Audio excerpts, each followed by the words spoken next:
narito na naman tayo para sa isang napaka-sweet at nakakakilig na love story nila Kalingap Edu at Ate Viancy. Tulad mo ay aking makilala at kung ano ako'y tanggap. Sa pagpapatuloy ng ating video ay pumunta si Kalingap Edu sa bahay nila Ate Viancy para siya ay sunduin dahil ang araw na ito ay nakalaan para sa groundbreaking ceremony ng bahay nila Ate Viancy.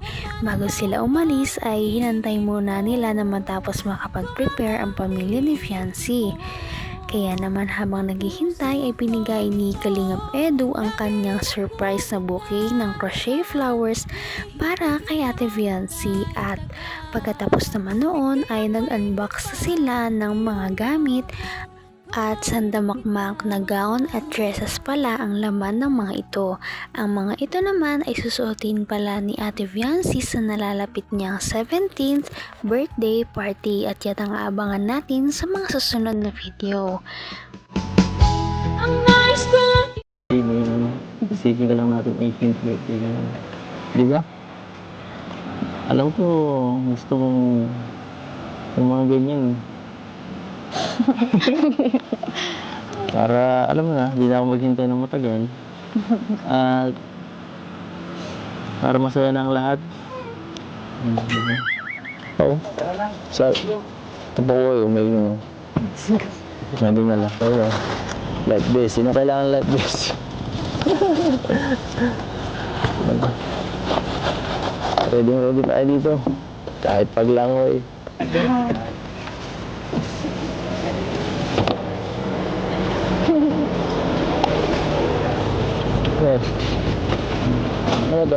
Tuwang-tuwa talaga ang EDSI Love Team dahil napakarami nilang isa-celebrate noong araw na yon. Una ay ang piyesta sa bahay nila Ate Viancy. Pangalawa, ang groundbreaking ceremony na gaganapin sa bagong bahay nila.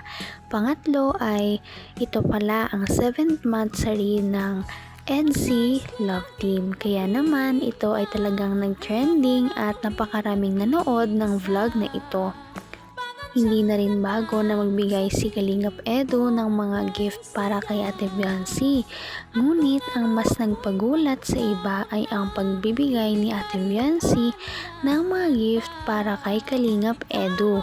Nagulat na lang si Kalingap Edu dahil noong paglabas nila ay meron ng mga bitbit si Ate Viancy na iba't ibang mga gamit at mga lobo. Kaya naman napangiti si Kalingap Edu sa ginawa ni Ate Viancy. Ano ba to? Ay, puro balot. Teka na, grabe ka talaga. Pinapakilig mo naman ako sa mga ginagawa mo yan. Grabe. Nakakatawa naman, nag-i-effort ang wifey ko. Sige na, umupo ka na nga. Doon, baka para masimulan natin yung pag-groundbreaking. Saan ito ilalagay ko? Di ata kasya dito ko. Di na nga siya. Sinabay mo na yung Ang bihira mo. Hindi gumana yung gym, ah. Asik. Alam, masikip dyan. Ang bihira. Kahit nasa likod.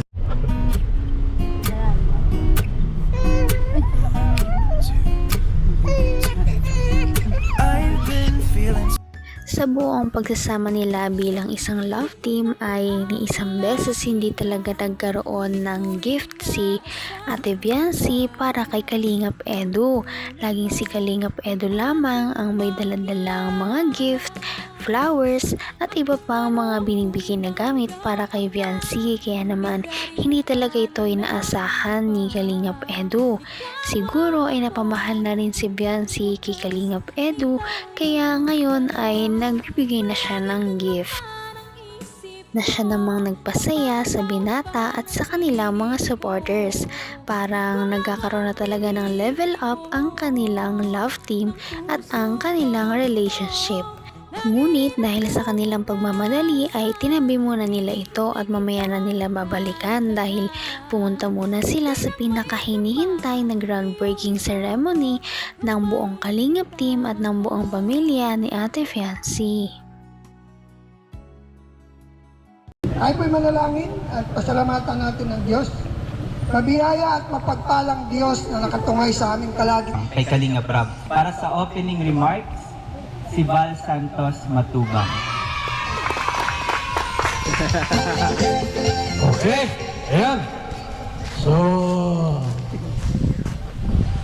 for the first time po, during ground breaking ceremony, no, sa harong bahay po ni Nabianse.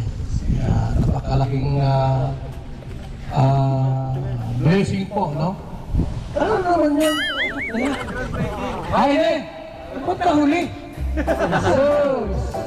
Ba't kanina pa? So, salamat po sa ating lahat, sa ating mga nanonood sa ating pong video. Ito po for the first time po, no?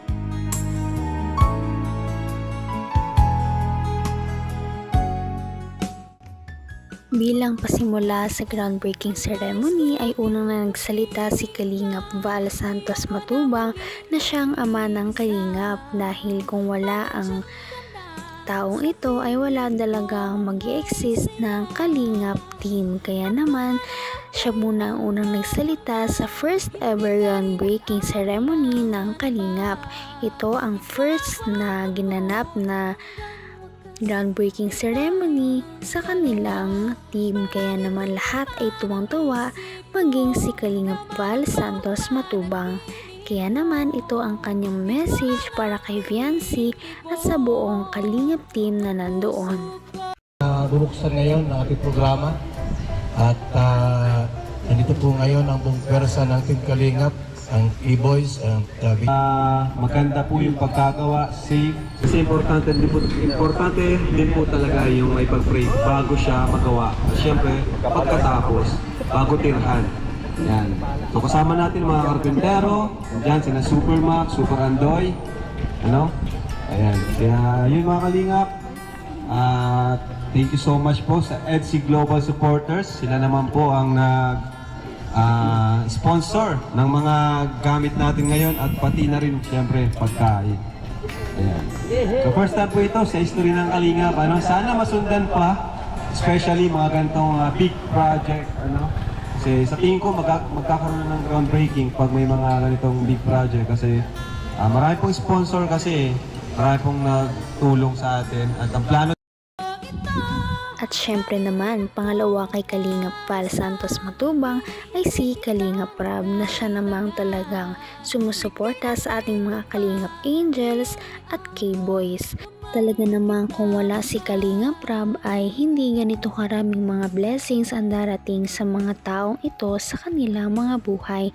Kaya napakalaking tulong talaga ni Kalingap Rab sa mga buhay ng Kalingap Angels. Napakadami din talaga nilang nai-inspire ng mga tao, kaya marami na rin mga ibang vloggers ang mga tumutulong ngayon sa kanilang mga kapwa dahil ito sa impluensya ni Kalingap Rab, Kalingap Val Santos Matubang at ang buong Kalingap team. Kailangan pa. Pero ang magiging pabahay kasi nito is may second floor. Yan. So palakpakan po natin. Dahil po yan sa ating sponsor.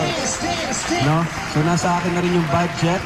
Nandito na. Gusto ko na nga rin kasi ayokong matagal lang sa akin yung budget. Kaya sana masimulan na to.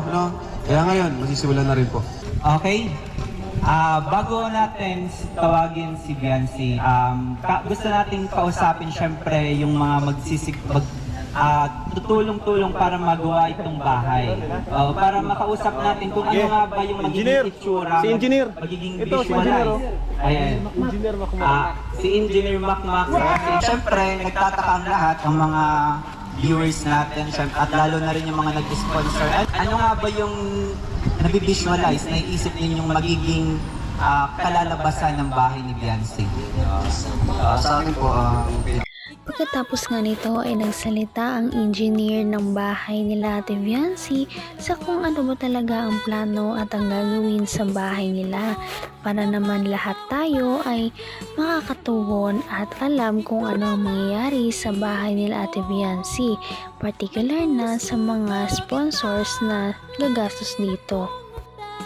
Sana nga ay hindi ito ang una at huling groundbreaking ceremony na itatalaga ng Kalingap team sa kanilang mga beneficiaries. Sana din ay mas marami pa ang tumulong na sponsors para naman mas marami pa ang mabibiyayaan ng ganitong program dahil napakalaking bagay talaga ito para sa kanilang mga beneficiaries. Kaya din marami ang mga mas tumatangkilik sa kanila. Kaya naman, sana ipatuloy natin silang suportahan at mahalin si Viancy, si Kalingap Edu at ang Kalingap team. Yun lamang at maraming salamat sa panonood. Abangan natin kung magkakatuluyan ba talaga si Kalingap Edu at Viancy. Hanggang sa muli. Bye! Ngayon'y abot